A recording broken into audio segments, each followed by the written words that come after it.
Hi there UK stretch fabric fans. So this, the patchwork jumper, was probably one of my most popular makes on the group since being, was it before I was a rep? I think it was even before I was a rep. So I thought I'd come on quickly and do a little tutorial for you. So I've got all my scraps in front of me. I've got some gorgeous stuff here. So these are all UK stretch fabrics. I've got some of these are new, some of these are still on the website. This is gorgeous. I've got some solid colours. I've got a bit of that's a bit of a panel. That was a bit of the giraffe panel, the space giraffe panel. He was so cute. That one, that's a bit of Gallic. That's pajamas now. Gorgeous. So what I'm going to do to use up all these scraps and to get this amazing jumper. So this is the Around the Block hoodie by Ellie & Mac. Great pattern. So I just need enough fabric to make 10cm squares. You can use bigger or smaller, but I think the 10cm kind of plays out really well on the panels. So even like tiny little shreds, like it's so pretty. I don't want to waste it, but I'm not going to fit in anything this size. So out of my scraps, I'm going to take my little scrap here, pop those out of the way, and I'm going to cut some 10cm squares out of these. So I've made myself a little template. Now I started off using a glass coaster, but every time I would run my cutter around the coaster, I would blunt my cutter. Not the one. So, piece of cardboard. What I'm going to do with this is place it so that one of the straight edges is in line with the grain. I've drawn a grain arrow on it. Not really necessary. Just line up one of the straight edges with your grain. If you've got a really precious bit of fabric, you can be kind of really accurate with it to get as many squares out of it as you can. You'll find like funny little shapes and stuff that you can squeeze them out of. So we're just going to place that in line with my grain and cut him out. Now, if you do have a funny little piece and you can't get it in line with your grain, if you're using 4-way stretch fabrics, it doesn't matter so much, which if you're using UK stretch fabrics, you will be using 4-way stretch for the most part. So something on the diagonal doesn't matter as much. I just find it easier when you're putting everything together to have all your grain line running in one direction. I'll show you why in a bit. So chuck that out of the way. So then repeat that process with as many scraps as you have. Now a really good tip, and one that I am terrible at remembering to do, is to cut out your squares at the end of every project. So when you've got all those little scratchy bits that you just chuck in a box, instead of just chucking them aside, cut these squares out, and then you end up with like stacks of them everywhere. So I've got like piles of little 10cm squares just everywhere. You can use pretty much any fabric that you've got that you've used for a project. So I've got some velvet in there, strokable. I've got some little rib thing going on here. French terry and cotton lycra jersey are my main ones. So I've got all my squares laid out over here. Add that one to the stack. Now what I'm going to do, so what I did originally is I laid out all my pattern pieces that I wanted in the patchwork for the Around the Block hoodie, laid them all out, measured the area they took up, and then figured out how many squares I would need down and across to get all those pattern pieces on without faffing around too much. And it's 9 squares down by 13 across. And that makes you kind of almost a metre of fabric at about a standard width. So we need to pick at random, which is really hard to do. You have to actually be quite deliberate about it. So I'm going to pick 9 for I'm going to work in columns, so I'm going to work down the grain. I'm going to use 13 columns. So I need to pick 9 for one column. So I'm going to try and pick at random out of my little stash of squares over here. 1, 2, 3, 4, 5, 6, 7, 8, and my personal favourite, please be quiet, 9.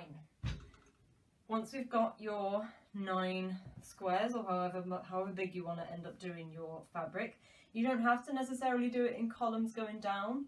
If you want to make a continuous piece of fabric and keep adding to the length, you can, oh, what's that alarm for?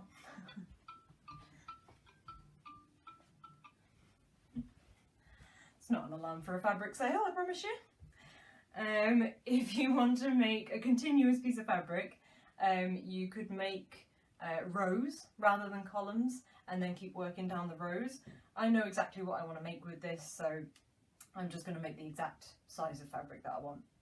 So then you need to figure out if your fabric has a direction. So obviously, please be quiet, definitely has a direction. We don't want to be reading that upside down.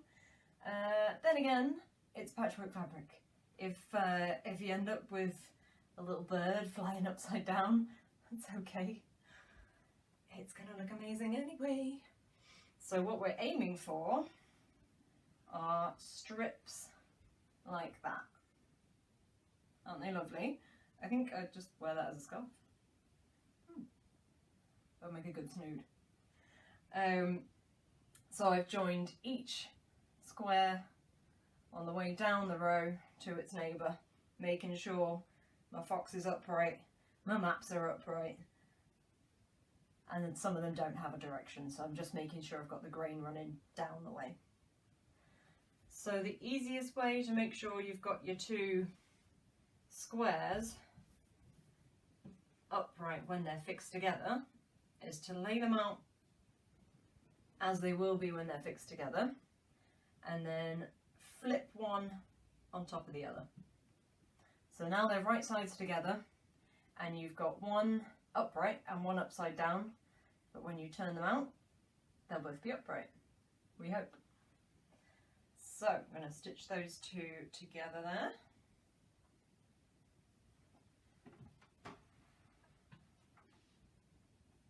I named my overlocker as well, so my sewing machine is called Shirley.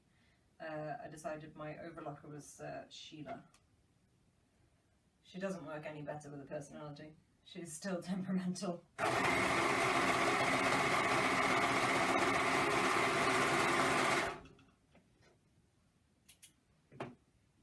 And, both the right way up. Happy days. So I want 9 down.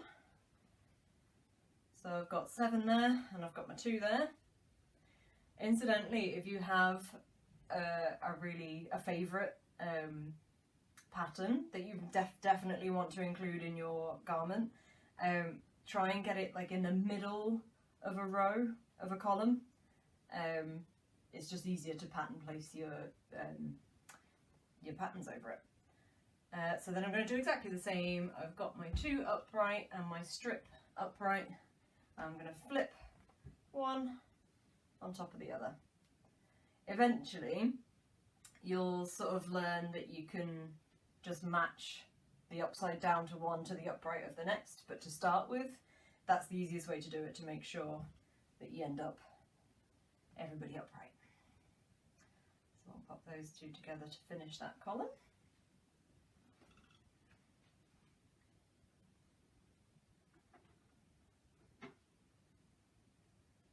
Tell you what, sewing standing up is a whole new world.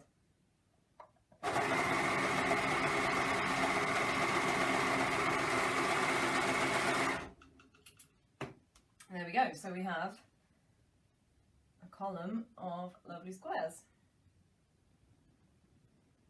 Gorgeous. So I've got another couple of columns here. So what we want to do, as you work your columns, you're then going to attach each column in turn. So I want to end up like that.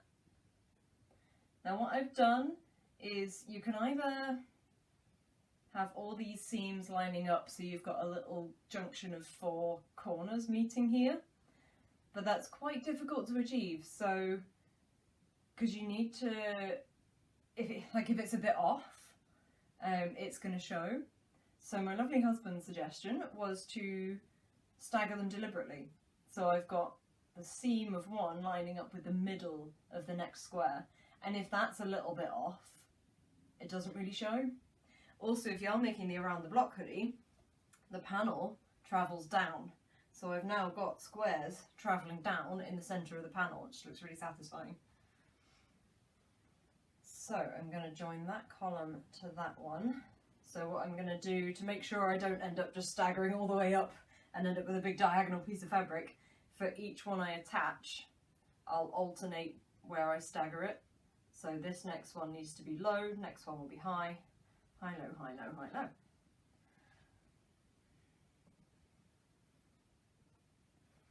So I've got those right sides together, both upright. Now what I tend to do is always stitch these seams downwards so that you've got all your horizontal seams being pushed down. Otherwise you can end up with one up, one down, it gets a bit twisty. So making sure those seams are in the middle of the neighbouring square, I'm going to run that whole thing together.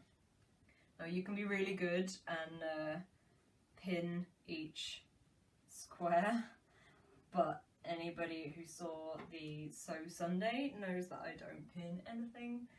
I'm actually just a very productive, lazy person. Terrible behaviour.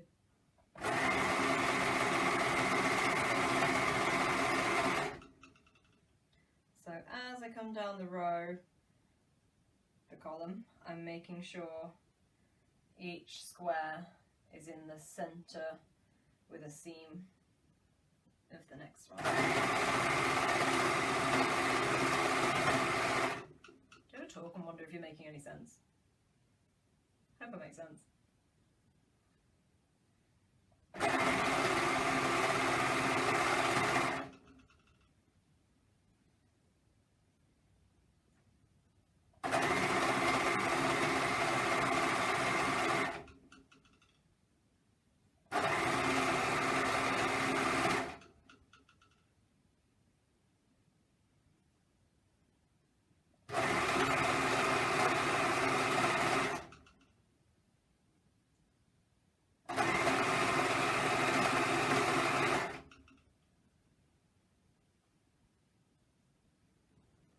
Every time I go over a seam as well, I'm kind of pushing the tails out of the way so they just get clipped off and stitched into the seam. I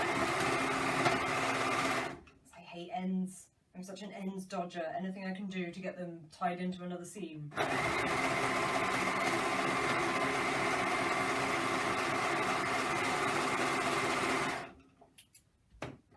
Here we go. So now that's 3 worked together in columns.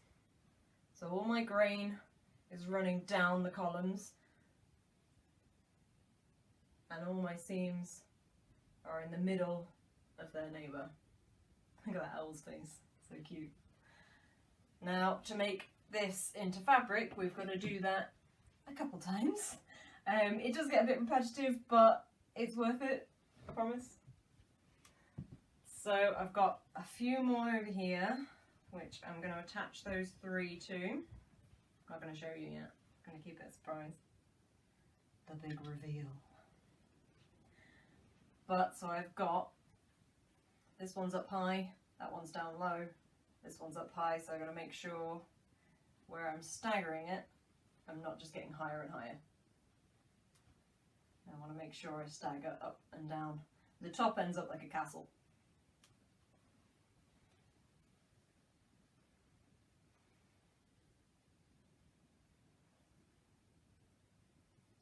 Thing gets a little bit heavy as it gets bigger. So like I say, you can be really good and pin everything as you go, or you can be like me and just put your foot down.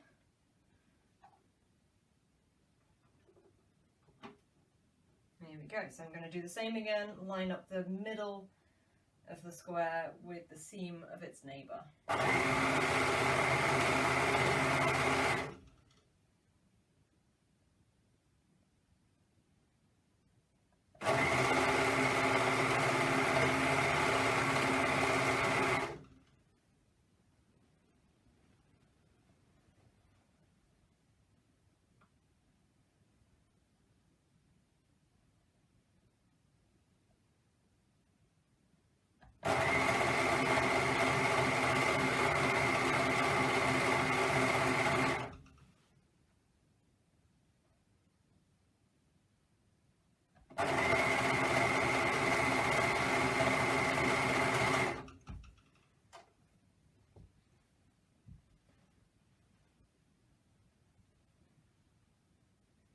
I made a big blanket once out of loads of squares, and we joked that my mum ended up being bulk manager because there was this whole blanket over here that just needed kind of wrestling through the machine.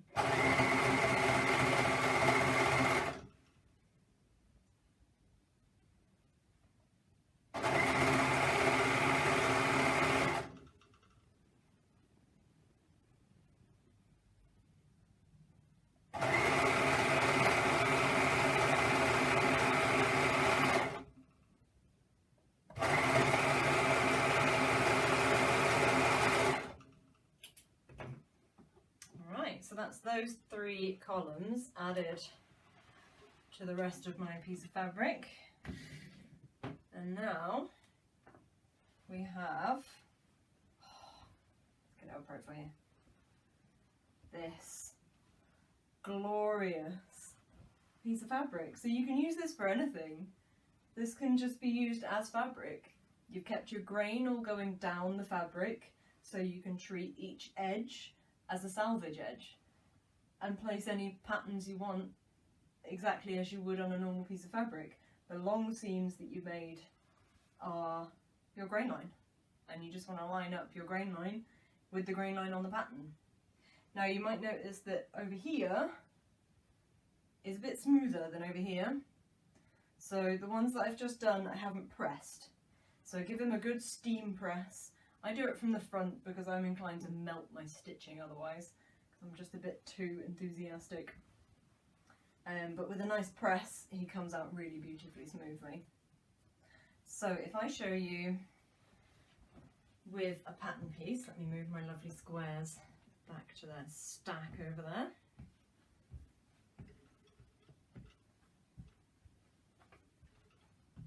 Honestly, I could make patchwork fabric forever.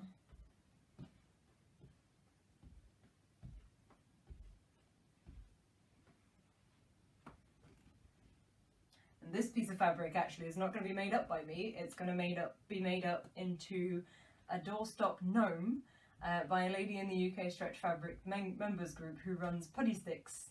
They're super cute, look her up. So what I'm going to do with this fabric, I'm going to fold it selvage to selvage like you normally would. I'm going to keep it right sides out, so I've got the wrong sides together, just so that I can see when I'm placing my pattern where I'm putting anything, what print I'm going to get. You know, do I definitely want to include a fox? Do I definitely want to include a butterfly?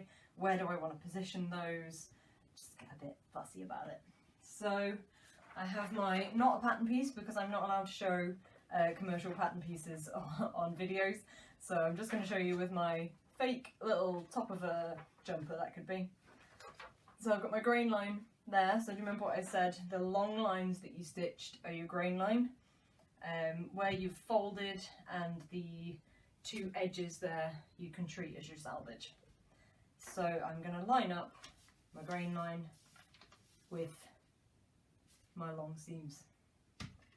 And that's basically it. Cut out your pieces of fabric.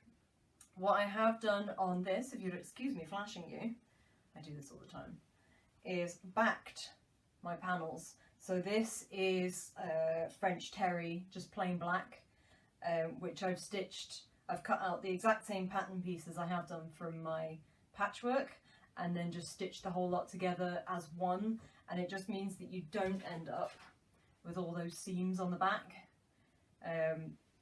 Depending on who you are, that could be quite irritating. So yeah, I've just lined it, and you could line it with alpine fleece, so the rest of this is alpine fleece and it's so cozy. You can line it with whatever you like. If you've got something, if you're using something kind of summer weight, you could perhaps use a cotton lycra jersey. If you're just making a skirt or something, you maybe don't need it because the skirt's not against you so much anyway. This might become a... so, with all my fabric that I've been making, thinking, what can I make? So, we all love Tina, right? She is our fabric hero. Next day delivery fabric. Who else does that? So Tina, this is for you. This is a combination of all the rep scraps and a lot of cutting and swearing. And this is going to make its way to you. Because we love you. I would love to see everybody's variation of these.